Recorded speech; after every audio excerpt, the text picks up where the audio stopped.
All right, so my name is Salem Giampietro, and this is Alyssa, and this is our first ever podcast, so Alyssa's our guinea pig.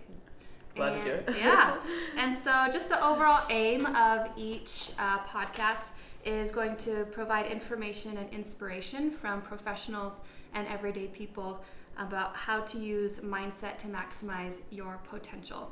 And so Alyssa is into Spartan racing. She's a pro Spartan racer. And so we're going to get to know her a little bit and talk a little bit about mindset and how she uses that in her training and in her life and going forward.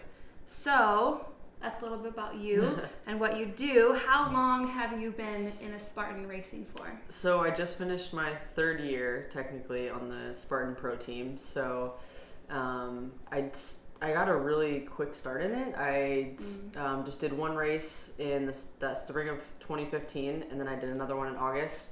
And then after that, it just kind of took off. And then that next winter, they were like, "Yeah, you want to be on the Spartan Pro team?" So really, I hadn't even been doing it a year before they, wanted me on the pro team. So did you start elite? Because you can register and right. open, or then they may have had age group. And elite, did you just jump into elite, or how did you? So the first one I didn't even know what Spartan was. It was just, It was a stadium race, and so I was like, oh, this looks fun. It was in the Mets stadium, and I loved the Mets, so I was like, yeah, let's go to this workout thing and tour the Mets stadium. And that one I did open because I didn't even know. Okay. Yeah, you don't know what it is. Yeah, so, that's what you do when you don't know. Yeah, and then I remember after I finished the race, I went and looked at my time because I didn't, just kind of did it. And I was like, oh my gosh, I got first in, I think it was the overall female in the open division. And I was like, wow, I did not expect that whatsoever. Not that that's the biggest deal in the world, but to me, it just gave me that little no spark. training, just to I'm naturally good at this. Yeah. And it was just something maybe I could be. I really enjoyed this. I did really well. Maybe let's see where this goes. And I remember hearing they were doing the podium finishes for the elite, and I could just kind of hear them down below, and I was like, man, I bet you if I worked really hard, I could get up there with them. Yeah. Because my time wasn't too far off, and I got held up by a lot of people in the open heat. Yeah, in the open you get. Yeah. So after that, I was moving home, and I noticed there was a race over in Portland in August. So this was 5 months in between. And I was like, all right, I'm going to actually work for this and sign up for the elite because I think I belong there after that. And so then after that, it was really just that one race, and then kind of took off from there pretty much. Yeah. Yeah. And when you train, you run normally, and then what else do you kind of supplement? It's been really different actually. The whole 3 years I've done it, it's funny because it's such a new sport that people don't quite know exactly how to train for it. There's a lot of runners. Well, you can't specialize, right? You have to kind of be good at running, and then you also have to be good at bodyweight stuff and obstacle stuff. There's so many technicalities because you see a lot of runners come in and go and do it. For example, there's this really great woman from France. She does all the races. She kills it. She'll beat everybody up the mountain. Yeah. And then she'll finish in 15th place because she can't do any of the obstacles. Yeah. And then you have those big CrossFitters, no offense, coming in. And they're like, yeah, I totally got this race. And they get great on the obstacles and stuff, but they are huffing and puffing after mile 7, So it's been a hard balance. So I do a lot of running now.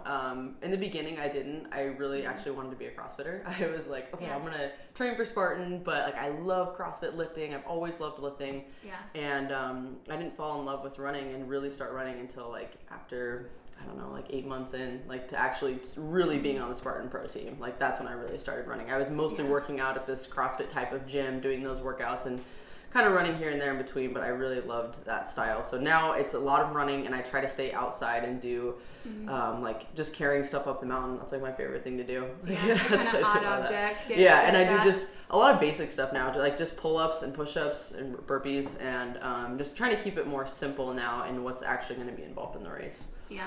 So.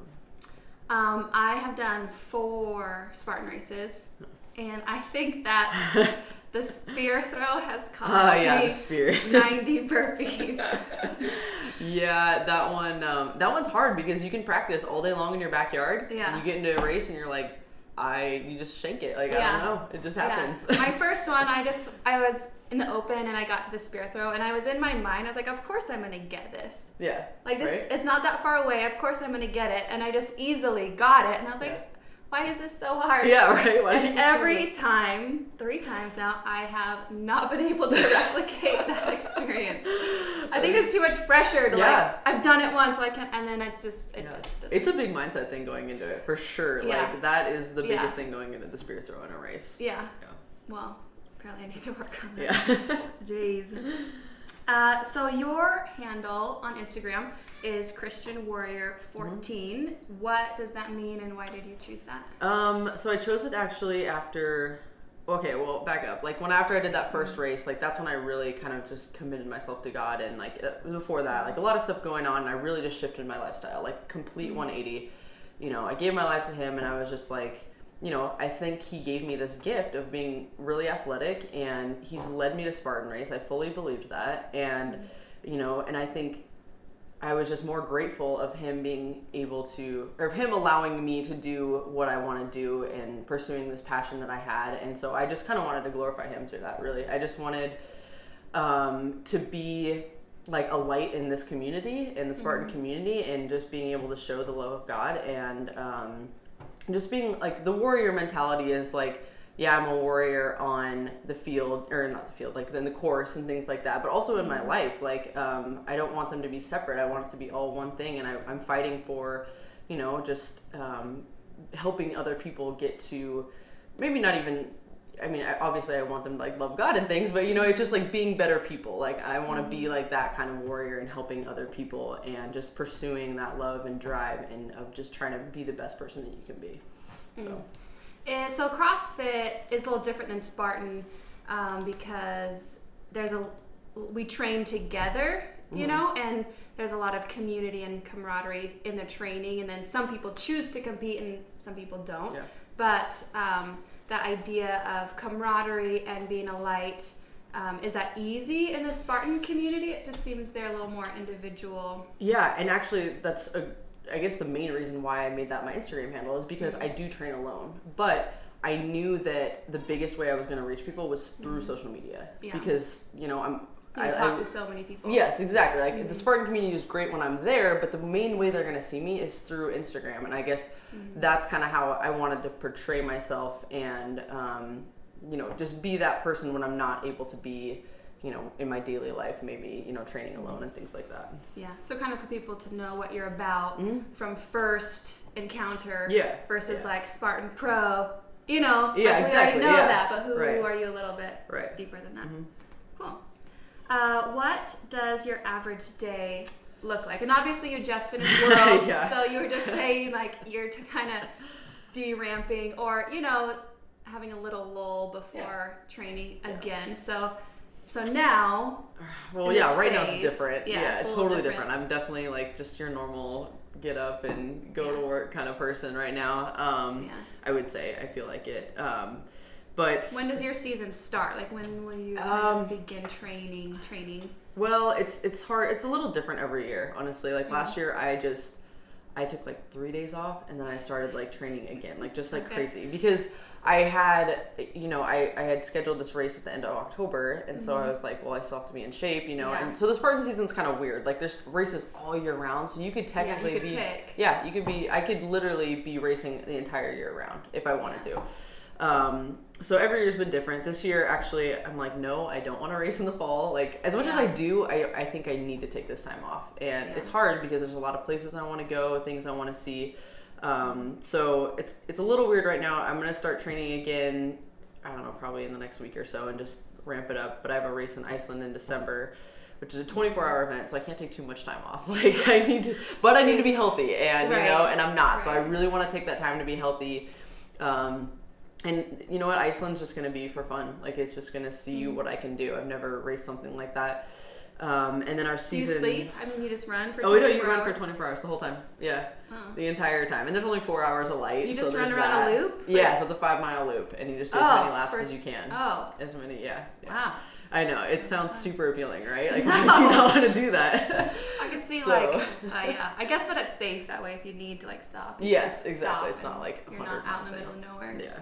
So I got that in December, and then from there, my actual season will probably start again in March. So, I mean, I don't know. That's kind of nice. I mean, the weather's nicer to run. Yeah. It can be. in March? Definitely. So I think, I don't know, I'm kind of just playing it by ear. I think I'm going to do my own thing this year and just mainly go off of feel. Like, I don't want to start training again until I feel really healthy. And because I don't want to just go into these races just like broken down. Before my, actual season starts. Exactly. So that's kind of where I'm at right now. So like a daily training day though, for me, it depends on my gym schedule. But I'll usually have, like, I love to run and do my workouts in the morning, depending where that might be. It might be mostly likely a trail run if I'm healthy. I'll go and find one of the trails around here. If it's an easy run, I have a loop downtown that I like to do. It's kind of flatter.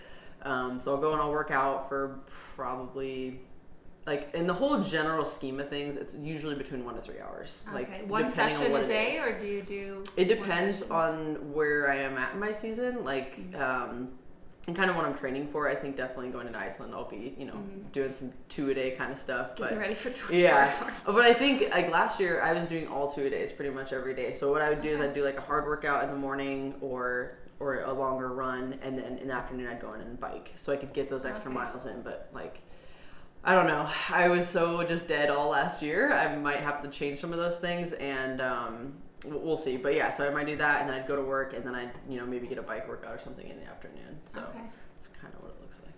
Yeah. When have you been in the worst shape of your life? Like you said, you haven't been doing Spartan too long. Yeah. Like, was there a phase in your life that maybe you neglected your physique or your athleticism? Absolutely. So I played college softball, and I was living in New York.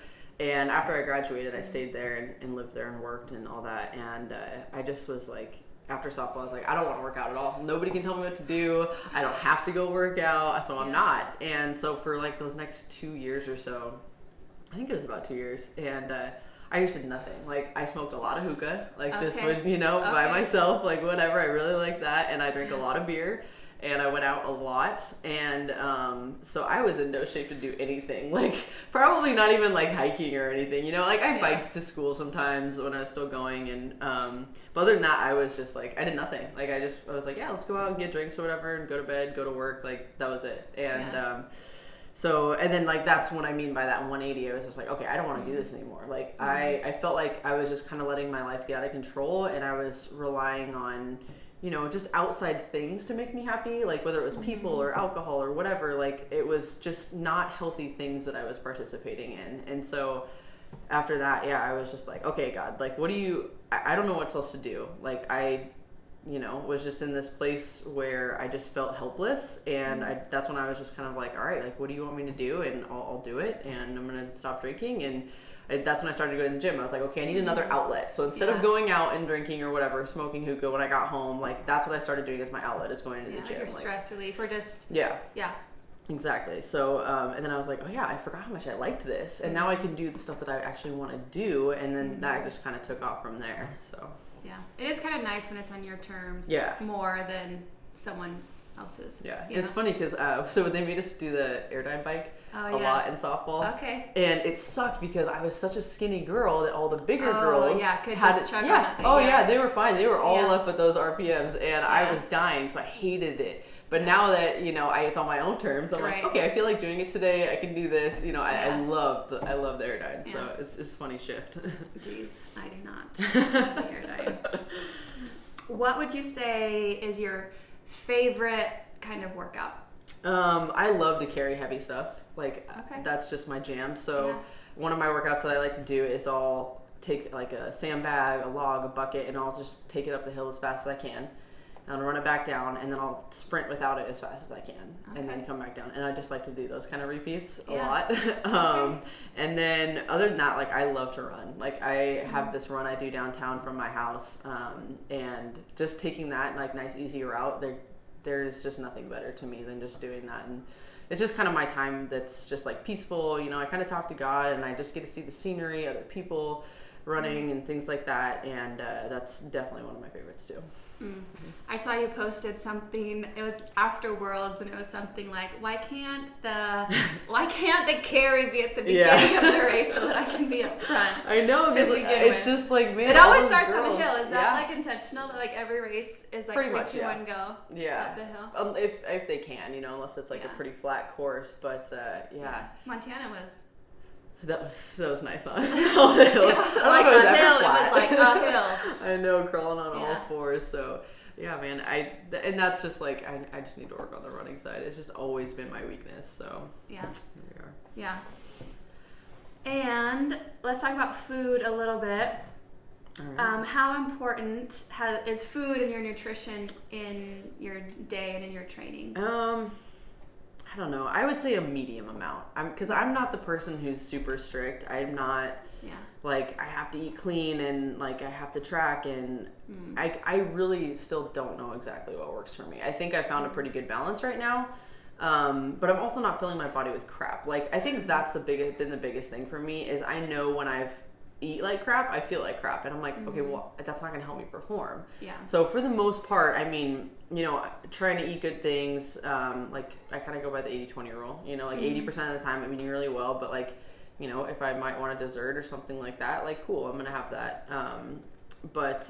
So I think it's important in the fact that if it's not making me perform well, then I don't want to eat that, you know, or I'll pick a time where it's an off day for me or something like that, where I will do that. So I think, I don't know, it's definitely important. I don't think you're going to perform well if you're just like always putting bad stuff into your body, but it's also I've gotten to the point where like I'm working out so often and it makes me feel good that I don't want to eat that stuff anyways. Yeah. You know, you see the cycle. Yeah, exactly. You see the reward cycle, and then you see the like non-reward cycle when 100%. It's not. So you've kind of focused more on quality and then still balance with 80-20, like going out and not feeling restricted when you're out with friends, or but when you're training daily, you know, your average meals are pretty clean. Yeah, I would definitely say so. And I don't know, I think it looks different for everybody too, for sure. But I don't know. And I've noticed that when I am super strict and I'm like tracking everything and stuff, I'm like a monster. Like I don't want to go out with people because I'm like, oh, I don't want the stress of having to pick, you know, it's work and all that. And so I've found that, you know, if I'm more relaxed a little bit and I'm focused on like, okay, I'll get this, and I'll think about ahead of time if I'm going to get something, like, okay, I'll do this, but I can also have this, you know, it's more of a balance. And the pretzel kind of extra. Oh my gosh, I know, right? Exactly. Well, so with food, like, what is your favorite cheat food? Like, if you're gonna splurge and you know, like, that weekend something is gonna happen, and like, what are you like anticipating, looking forward to? It's definitely, we call it crack corn, but it's the Chicago mix, the cheddar and caramel. Oh. It is. From Costco. Yes. Like the huge, like. Oh my gosh. And I will make Chelsea hide it from me in the house because I'm like, I can't, like, I will eat it all. But yeah, that's definitely my cheat meal. I would say cheat meal for sure. Because I know if I'm eating it, like, A, I'm probably not going to feel great the next day. And B, like, you're just gonna go for it. Oh yeah, I'm just going for it. Yeah. What is your favorite, like, nutritious food? Like something maybe you have on a daily basis or semi-daily basis that you just love. It tastes good. It's good for you. I'm really into salads. Like, I love salad. Not necessarily like lettuce salad. Like, what do you put in salad? Yeah, like, not necessarily when I go out because I like my own salad. I do like a big thing. Like, seriously, they're like this big, and I'll eat like my meal with that.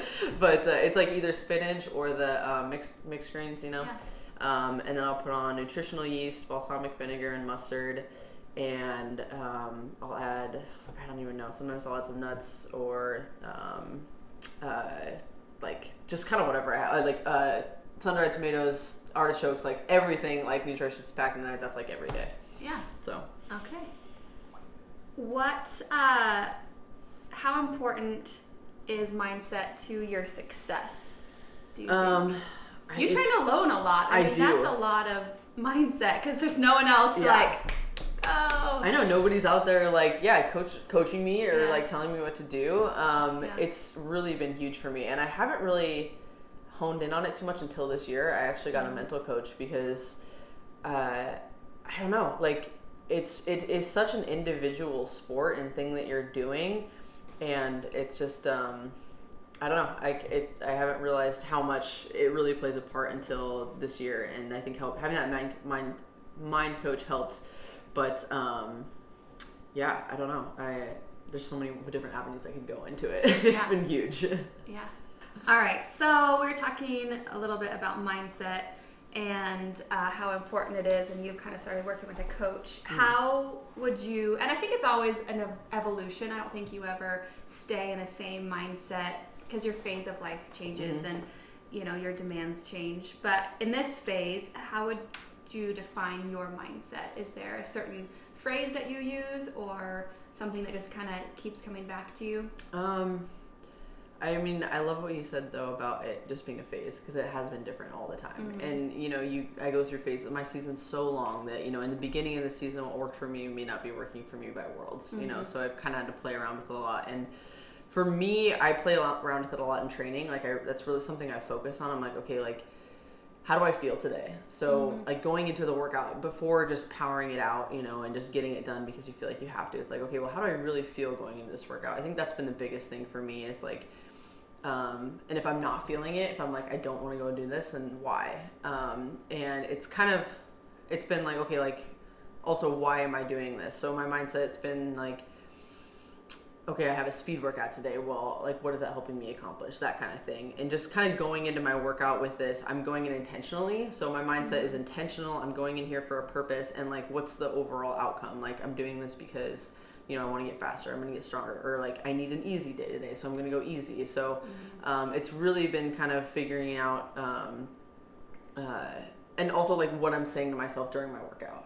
Like if I'm on doing hill sprints and they suck and I'm just like, oh my gosh, like I just want to be over with this. It's like, okay, no, I need to change that around and be like, I don't know. I say things to myself all the time on the hill. I'm like constantly talking to myself. It'll be like, a lot of times I think about like the next race that's coming up or like what I'm trying to accomplish in this off season and like why I'm doing the training that I'm doing. It's kind of, I don't know, it can be so vague sometimes, but like really it's mostly trying to get like that aspect of, okay, if I'm in a race right now, like I try to go in those hard days, especially like if I'm in a race right now, like what do I want to be thinking? So sometimes I'll imagine like a girl in front of me, right? And I'm like chasing her down, or that I'm in the lead of the pack and I'm, I have to keep this pace. And if I'm like having a harder day, it can just be like just focusing on like one step at a time, and I'll just say like drive to myself or just like keep going, so it definitely depends on the day, but it comes back to that like, okay, like going into it with the mindset of this is why I'm doing it, this is what I want to accomplish, and and if it doesn't go well, then kind of figuring it out from there what you need to do next time. So kind of more for you, like it's really important to know the why, and that definitely. Without the why, then it's like it's kind of pointless. Exactly. Like sitting on a bike for 3 hours and just like staring down at the floor. It's like, okay, why am I here? Well, I know that this is gonna help my aerobic endurance and strengthen my legs. So it's kind of coming back to that and just having intention with everything that you're doing. Yeah, see, that's why I do CrossFit. Yeah, I know. In and out. Because there's people next to me that I want to beat, and that's my why. Yeah, like, exactly. I don't have to come up with it like from here. It's just like I just want to beat that person. Exactly. Jeez. What has been in your life, and it can be something maybe little or it can be something big, what would you say has been your most powerful failure that you've really grown from? I think... there's a lot in life, but I think the one that sticks out to me the most because it helped, I think, me grow in my Spartan potential the most was that second race that I did, my first elite race that was in Portland. And, I was running up with all the big girls, like there was cameras there and everything, and I didn't even know what I was getting myself into. And so, it was a big deal for me to go into that race because I actually had trained for it this time and I was in the elite wave and I wanted to kind of prove to myself that I belonged there and just also see how I did. And after I got home that weekend and I went and looked up my time, like I found out that I got disqualified. There's that obstacle of the Hercules where you have to pull it up. And you dropped it! And I dropped it. So I didn't know. I did that too and I didn't know. Okay, and I didn't say anything until they were like, it was frustrating. Okay, so they don't tell you anything. CrossFit, they tell you the rules. Right, I know. The volunteers at Spartan, I mean, God bless them, but like there's some sort of miscommunication sometimes. And so I dropped it and I was just so mad at myself. I was just like, how could you not have heard him? And like, what were you doing in the moment? Who knows though? Maybe he did. Sometimes you're in a race and everything's all weird and foggy and you don't know what's going on. So so from that day forward, I was like, okay, like I want to go out in this next race, and it lit this huge fire in me that was just like you have to basically redeem yourself. And so I did 30 burpees every day since that, and until my next race in Seattle. I'm not even joking. Like 9 o'clock, I'm like getting in bed. I'm like, oh my gosh. Yeah, because you got disqualified because you didn't do the burpees. Yes, exactly. You So didn't get that's why I did disqualified because you dropped it. Yes. You just I didn't do my burpees. Yeah. So then that was just on my conscience and on my just I don't know. I just felt like I had something to prove, and it's. To anybody else, I mean, it probably looks really dumb, but I was just, for me, like, that was a big deal. I was like, this is my thing, I think. Yeah. And to have it, like, taken away from me like that. Technical thing, not because of ability. But yeah, exactly. And so, so I viewed that as a huge failure as myself. I was like, how could I be so unaccountable, And so, and it's funny that they let you just run away. I know. He probably, I swear, he was probably, calling somebody, but I didn't know. Yeah. So I was just, I looked like that. Jerk who was just like, well, I'm not gonna do my burpees. Yeah. So yeah, and then, but anyways, so yeah, that was what kind of propelled me, because that next race, it was Seattle, and I went out and I won that race. And so just to have put that hard work and that effort in, like knowing that that's what I was trying to redeem myself from. I mean, that really put me on the map from right there. So. Yeah. No, that's awesome. That is awesome. I didn't even know how far to pull the bag. Yeah. Because you pull it to the knot, and I was like, am I done? And the guy's like, no, keep pulling. So I'm like, okay. All the way to the top. And so I pull it all the way to the top, and I was like, okay. Like, same thing. I have no idea what I'm doing. And so I'm like, there's nobody with me. So I just like, well, I guess I'll lower it down. And then 6 feet from the ground, I just and it plopped on the ground, and he's like, 30 burpees. Oh my gosh. What? I would have been so mad. And I just did my burpees. Oh no. And I just watched these girls running by, so I'm like, such a dumb rule. Burpees. At that point, it's like, come on. Yeah. But I get it. Yeah, and obviously I didn't know what I was doing. Yeah. But you learn. Yeah, right? exactly. It's a learning opportunity. Every race you learn something. I swear. Gosh. For you in the Spartan, what's your definition of success? Like, do you have to win worlds to be successful, or what? Is that something you take day by day, or overall, what are you aiming for? I think it's kind of changed. At first, my idea of success, it wasn't winning necessarily, but I don't know. It was just kind of being better than I was the race before, and. So, I don't know, because even after I won that first race in Seattle, I did another race, and I didn't go in expecting to win it. My idea of success was, just running my own race. That's always been a thing for me. It's, just running well for me. Yeah, performing well for myself and not worrying about what everybody else is doing. Because I know the races that I didn't do well in, I was like, oh my gosh, she's this far ahead of me, and I have this far to go, and all that. It's the ones I did well, I finished, and I'm like, I didn't know what place I was, So that's... I can base my success off of kind of that feeling and knowing that, I did all I could. And so it may not look, I don't know, it may look different from the outside, but for me, it's just running my own race, knowing that I put my heart into that race and did all that I could. And I want to get on the podium every time, but it's, and at first I think why I got the mental coach actually was because, I don't know, it was this race in Vegas, and it was the first race out last year, and I didn't win, and I got second, and I was just pissed. I was so mad, and I was like, okay, this is not okay. You can't react like this. That doesn't define, you've never defined success off of that. What are you doing? Yeah. So I think it definitely started to get to that point where I was like, if I'm not winning, if I'm not doing well, then, or not doing well, if I'm not podiuming, winning and stuff, then I'm not doing well. And so it's kind of changed more. So I was saying, just having my own race and doing my best that I possibly could. It's it's towing that start line and knowing that, you were eating right, and you did all the training, and you recovered, and you go out there and you do your best, and you can actually live with that. You can be happy with it. Yeah, and then you can also be happy for other people. Yes, exactly. And if someone beats you because they're actually fitter, not because you made a mistake, or because it, that is probably healthier. Yes, 100. It's so much healthier.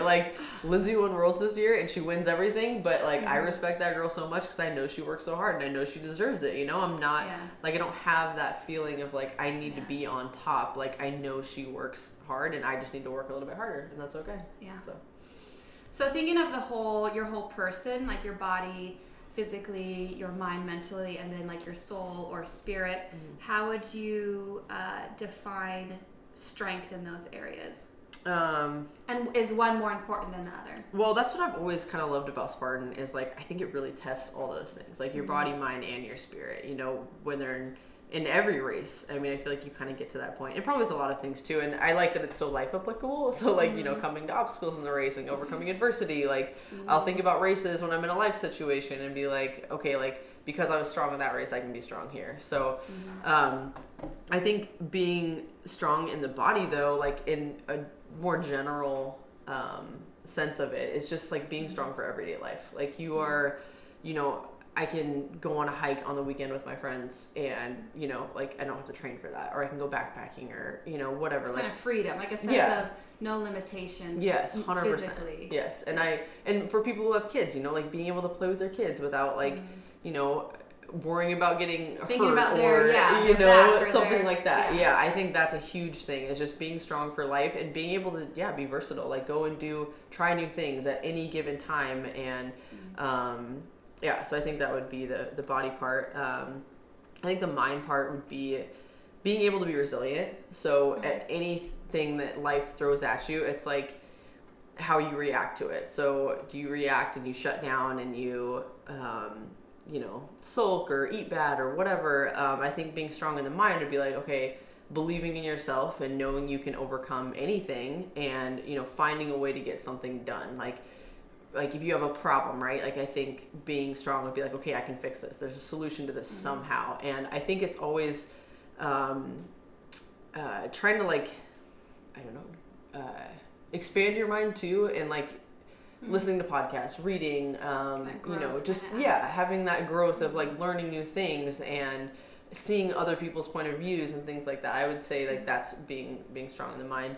And then I think spiritually, for me, it's just like I really love to read like my Bible every morning, you know, and I know if I don't for a couple days, like I can feel that I'm out of balance. And so for me, it's just like, you know, reading the Bible, but also like walking with God daily, and just like, okay, what do you need me to do? And just kind of more like a surrenderance than like, okay, I don't know, just being more of like what I want to do and what I think I should do, and just kind of governing my own life. I feel like we have the freedom of choice and stuff, but I'm probably not going to make all the right choices if I'm not walking with him. But I think, so that's kind of being strong, but also like, I think it looks different for a lot of people. So like for me, feeling most spiritually alive and strong is like when I'm out on a run and I'm by myself and I get to the top of a mountain, I see that view and I'm like, okay, this is what makes me feel alive.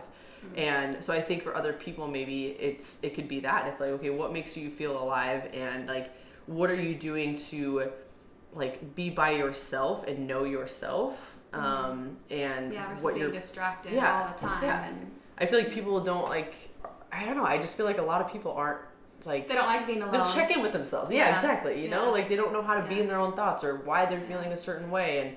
And I think, you know, being strong spiritually means you're checking it. Yeah, you are checking in with yourself, you know, and just like, okay, why am I feeling this way? Or, you know, why did I react that way? Or why am I thinking these thoughts, you know? And I don't know, just more of like a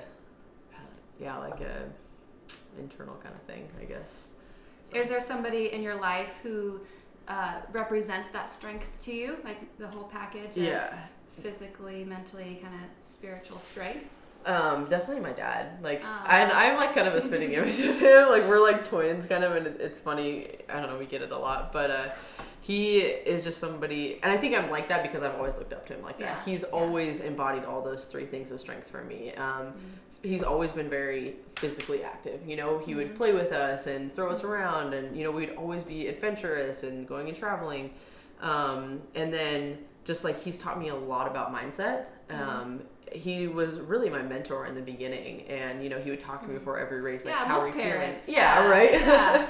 So he would just be like, you know, how are you feeling for this race? And he's really like, even after like going into Worlds this last year, you know, he'll like kind of talk to me and be like, hey, you know what, you got this, like you're the wolf, you're gonna go out and get them. And just instilling always that positive drive in me, and just helping me to believe that, like, just believe in myself and believe that I'm capable to do anything, and just giving me those words of positive affirmation, you know, would just help me in turn. I think like it's really just goes back into my training, and that's how I start thinking and believing in myself. And then spiritually, I mean, we always went to church with him, you know, like I grew up in going to church and really just, you know, we'd pray every night, and he's really been the reason I think, you know, behind my faith and, you know, where I am now. So definitely he's somebody I really look up to and aspire to be like, so. Yeah. No, I think that's important to have someone, you know, to inspire you. Absolutely, and follow after. Yeah, and I want to make him proud too, you know, it's one of those things, so. So I think we're going to end it there, but Alyssa did just open up a gym, which we haven't talked about, with my dad. but with her dad, Anytime Fitness, and it's up in Medical Lake. Yeah. And it's an awesome facility for weight training, cross training. They've got a lot of versatility. I would say so. Like we try to appeal to everybody, you know, the Yeah. person who just wants to come in, do their little lift or cardio session, but like having group classes and they got turf, they got free weights, yeah. they've got all kinds of stuff. So if you're in Medical Lake, check out Anytime Fitness and good luck Thank you this season. And thanks for listening. Yeah, thanks guys.